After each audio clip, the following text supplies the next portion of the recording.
Hello friends, welcome back our competition channel around GK.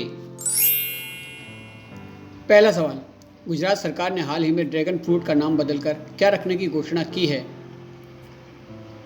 इसका सही उत्तर है ए, कमलम फ्रूट। गुजरात के मुख्यमंत्री विजय रूपाणी ने कहा है कि राज्य सरकार ने ड्रैगन फ्रूट का नाम बदलकर कमलम करने का फैसला लिया है। ड्रैगन फ्रूट को सुपर फ्रूट माना जाता है और यह देखने में काफ़ी आकर्षक लगता है। मुख्यमंत्री ने कहा है कि इस समय बाजार में उपलब्ध यह सबसे महंगा फल है। कैक्टस प्रजाति के पौधों में यह फल उगता है और शरीर की रोग प्रतिरोधक क्षमता बेहतर करने के लिए लोग इसे खाते हैं। दूसरा सवाल, भारत ने सबसे पहले निम्न में से किस पड़ोसी देश को 1.5 कोरोना वैक्सीन कोविशील्ड के डोज अनुदान सहायता के तहत उपहार किए हैं? इसका सही उत्तर है सी, भूटान। भारत ने सबसे पहले भूटान को 1.5 कोरोना वैक्सीन कोविशील्ड के डोज अनुदान सहायता के तहत उपहार किए हैं। सीरम इंस्टीट्यूट की यह कोविशील्ड वैक्सीन मुंबई के छत्रपति शिवाजी महाराज इंटरनेशनल एयरपोर्ट से 20 जनवरी 2021 को भूटान के थिम्पू के लिए रवाना हुई। बता दें कि भारत दुनिया के सबसे बड़े दवा उत्पादक देशों में से एक है और कोरोना वायरस का टीका खरीदने के लिए काफ़ी देशों ने भारत में संपर्क किया है। तीसरा सवाल, निम्न में से कौन सा भारतीय विकेटकीपर बल्लेबाज सबसे कम 27 पारियों में 1000 रन बनाने वाला पहला भारतीय बल्लेबाज बन गए हैं? इसका सही उत्तर है बी, ऋषभ पंत।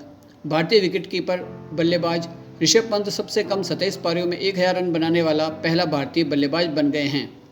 पंत ने यह आंकड़ा 27 पारियों में छुआ, जबकि धोनी ने 32 टेस्ट पारियों में 1000 रन पूरे किए थे।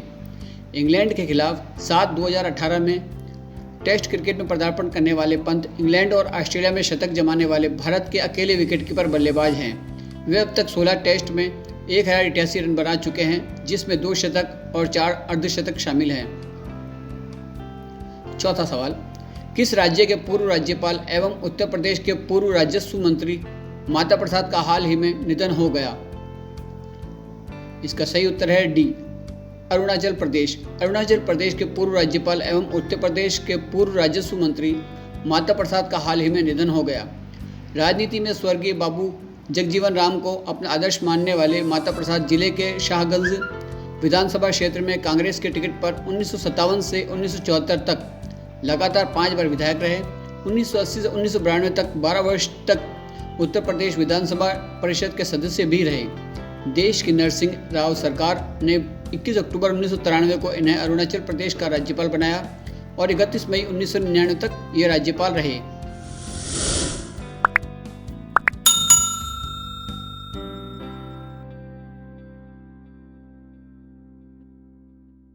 पांचवा सवाल, गणतंत्र दिवस परेड में फाइटर प्लेन उड़ाने वाली पहली महिला फाइटर निम्न में से कौन बन जाएगी?